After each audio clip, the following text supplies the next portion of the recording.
যদি আমি কোনো বনে যাই, কোনো নির্জন বনে, সেই বনের বিষয়ে, সেই পথের বিষয়ে, গাছপালার বিষয়ে, পশুপক্ষীর বিষয়ে আমার যদি কোনো জ্ঞান না থাকে, সেই বনের ক্ষুদ্র থেকে ক্ষুদ্রতর অংশের বিষয়ে যদি আমার কোনো জ্ঞান না থাকে, তাহলে হতেই পারে সেই বনে কোথাও আমি হারিয়ে যাব।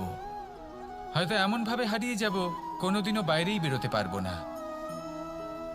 তাই সেই বনের বিষয়ে জ্ঞান লাভ করা আবশ্যক। এটাই হলো শিক্ষা। জীবনে বেশিরভাগ মানুষই কেন অসফল হন? ওনারা একটা লক্ষ্য স্থির করেন, কিন্তু সেই পথের বিষয়ে তারা পর্যাপ্ত জ্ঞান অর্জন করেন না। সেই পথে কি বিপদ আসতে পারে প্রত্যেকটা পৃষ্ঠার জ্ঞান তাদের নেই, আর সেই জন্যই তারা অসফল হন। আপনি জীবনে যখনই কোনো লক্ষ্য স্থির করবেন, কোনো লক্ষ্য সাধন করবেন, পরিকল্পনার সাথে সেই পথে অগ্রসর হন।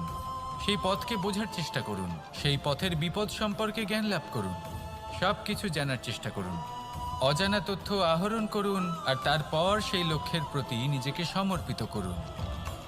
তবেই আপনি সাফল্য লাভ করবেন, আর এই মন প্রসন্ন হয়ে বলবে, রাধা রাধা।